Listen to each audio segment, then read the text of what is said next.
So all this might lead to very dangerous situations. Let me add or end by saying not positive thing, because it's difficult to say anything positive, but by hopeful comments. First of all, I'm very hopeful that eventually a dialogue will start, political dialogue will start between Israel and Iran. I'm not representing the Israeli government, I'm an independent academic, but I'm confident that the Israeli government wants it. Incidentally, I don't agree with all the policies that the Israeli government pursues, but this is, I'm not going to criticize my government here. But I'm confident that the Israeli government is very interested in it. It's doubly important, not just because of the political relationship, and not just because this might moderate the behavior of the Iranian regime. It's doubly important if indeed Iran becomes a nuclear power. Because if Iran becomes a nuclear power without any political communications anyway between Israel and Iran, the dangers of escalation are doubly so. So I'm still hopeful. I'm talking about a post-nuclearization of Iran. I hope it won't take place.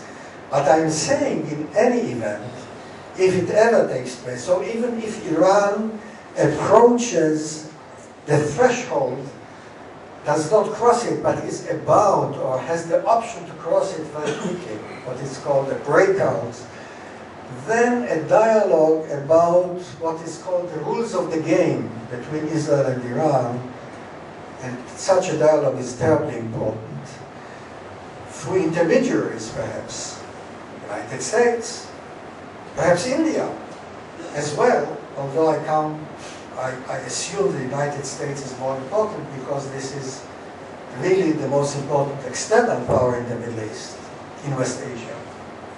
So I think some kind of a dialogue is very important. Even if it starts at a low level, some kind of a dialogue is very important. Of course, I'm hoping, but this is something which nobody knows what might come.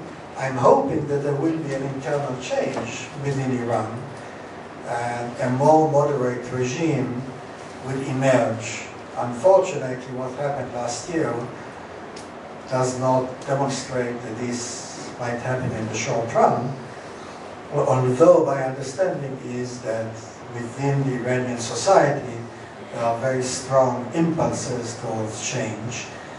And Iran is a great civilization, and I would like to emphasize, from my point of view, Iran is one of the leading powers in the region. You cannot avoid Iran. Iran is an important factor in the Middle East, and I think one has to consider and to accept it.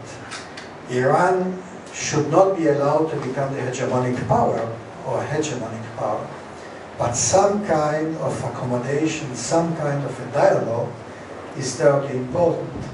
So if I might end my presentation, or introductory comments rather, by some hope. The hope is for some kind of a dialogue.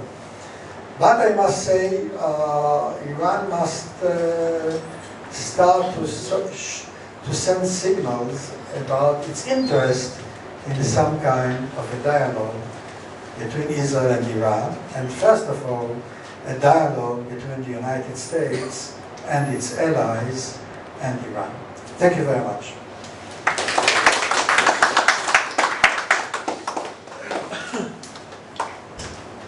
Thank you, sir. I'm sure you will all agree that that was a masterful lecture, taking us through so many dimensions of this relationship. I'm sure you have questions. He has left us a lot of time, so our colleagues will have mics. Please wait for the mic before you ask questions. Dr. Evron. Introduce yourself. My name is Vijay Menon. I'm with Vijay Menon. I'm with the Media Center. Now, Dr. Evron, you're probably aware that last week in Newsweek, the headline was Target Iran, Assassinations, Cyber Attacks, Sabotage, has the war against Iran already begun? And it went on to say that scientists have been killed in explosions, that high-speed centrifuges have been disabled through the use of cyber attacks. And they refer to Stuxnet, which is the most sophisticated computer worm, and believes that Israel is at the back of it all. Now, all that, I would imagine, only heightens the insecurity of Iran and drives them to further pursue the nuclear option. You are on record as stating, at least it appeared in the Times of India, that you're against an open strike against Iran. What is your reaction to this covert efforts against the country? And do you believe that coexistence would still be possible? Would you like me to answer it? Yes. How it was done and so on. I simply am not in the know. International sources suggest that either the United States or Israel have conducted it, or joint efforts and so on. When I was interviewed by the Times of India, I said, and I will repeat it, I'm against an open military strike against Israeli strike against Iranian nuclear facilities. I'm against it not because I'm against the nuclear weapons development of Iran. I'm very much against it. But I don't think that Israel should launch such a military strike, because it seems to me, because of several reasons.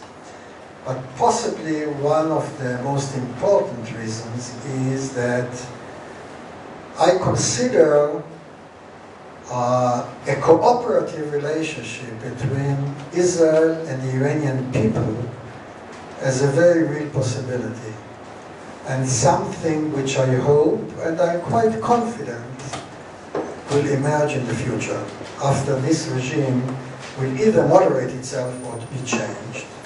And I think that an open Israeli military attack on Iran, on the Iranian nuclear facilities, will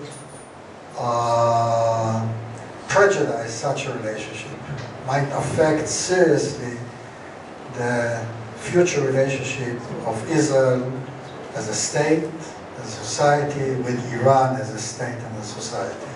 So this is the main reason why I'm against such an Israeli attack. This has nothing to do with covert operations that Israel might have pursued or might not have pursued, which I don't know. You have to remember that Iran is backing, I must emphasize that, Iran is backing military attacks against Israel. Iran has backed Hezbollah, supplied it, still supplying it with enormous amounts of weaponry. Iran is backing Hamas. Iran is opposing the peaceful negotiations between Israel and the Palestinian Authority.